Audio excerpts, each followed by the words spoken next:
140-тан ашык өлкөдө катталган коронавирустун айынан дүйнө экономикасы болжолдуу эсеп менен квартал сайын 200-250 миллиард доллар жоготууга учурайт. Коронавирус Кыргызстанга дагы кесепетин тийгизе баштады. Эң чоң жоготуулар бажы тармагында катталууда. Өкмөттүн маалыматы боюнча жыл башынан бери 2 миллиард сом казынага түшпөй калды. Мисалы, вирус пайда болгонго чейин бир эле Кыргыз-Кытай чек арасында жайгашкан Торгарт өткөрмө бекетинен ай сайын 1800дөн 2000ге чейин чоң жүк ташуучуна өтүп турган. Азыр абал башка. Февраль айында болгону 22 фура Кыргызстанга кирсе, март айында бир дагуна биз тарапка өтө элек.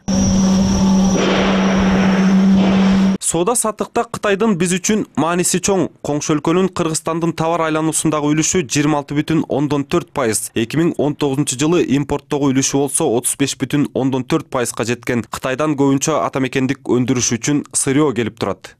Эгер ушундай кырдаал жылдын аягына чейин болгондо 2,8-3%га чейин экономикасы түшөт деп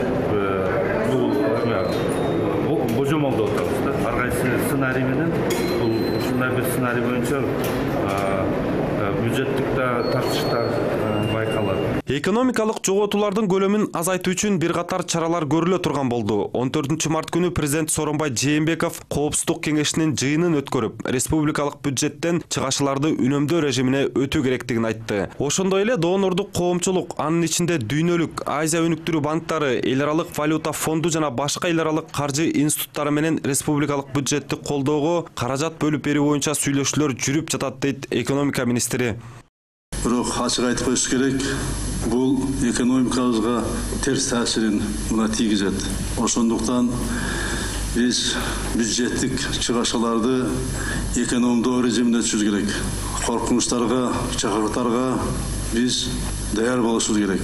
Үнөмдөө жана бюджетке болгон сарамжалдуу мамиленин корголгон беренелерге такыр тиешеси жок. Демек кыргызстандыктар пенсия, жөлөк пул жана мамлекеттик кызматкерлер айлыгын өз убагында алышат. Кайсыл тармактын чыгашыларын азайтып, кандай жерден үнөмдөп калуу мүмкүн экендигин финансы министрлиги изилдеп жатыптыр. Бул боюнча депутаттардын да сунуш пикири бар. Капитальный вложение деген статьясы бар. Ал жерде бир 6 миллиарддык соммубуз бар. Эми ал жанагы биздин жаңы мектептердин курулушу, садиктердин курулушу, негизинен эле аларды бир аз токтотуп турсак болот да. Жана ошондой эле биздин атайын ошол госзакупка деп коет, атайын тендерлерди өткөзүү маселесине дагы биз 67 миллиард сом сарпталганбыз, 70 миллиардка жакын сом. Аны дагы биз азыр токтотуп турсак болот да. Ошол эле ар бир министрликтерди карап көрсөңүз, атайын прочий деген расход бар. Ал жерде машина оборудование деген статья бар. Жана ошондой эле приобретение деп мындай башка бир немелерге караштырылган.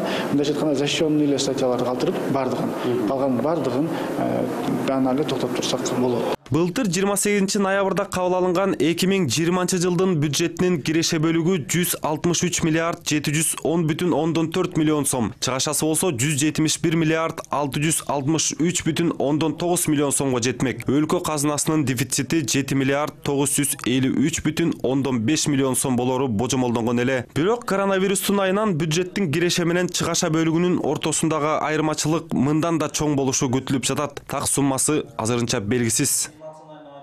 Эң негизги биринчи ирет каржылана турган гана беренелерге акча бөлүнүштүрөт. Мисалы, экономия жөнүндө айтсак, автотранспорт, эмерек сатып алууларга тыюу салынган, чет өлкөлөгө иш сапарларга дагы толук менен чектөө киргизилди. Быйылкы 2020 жылга капиталдык салымдар боюнча каржылоо кылганга аракет кылабыз, бирок бүгүнкү күндө мен айта алам, булардын каржылоо мөөнөттөрү, салынуу жумуштары бир аз жылат. Үнөмдөө өлкөнү санарипке өткөрүү, соттук укуктук реформа, укук коргоо органдарын, анын ичинде жол жана коомдук коопсуздукту камсыз кылуучу органдарды реформалоо, авариялык мектептерди оңдоп түзөөнүн алкагындагы иш-чараларга дагы тийиштүү болбой тургандыгы белгилүү болду. Айбек Бийбосунов, Владимир Кулбалдиев, НТС.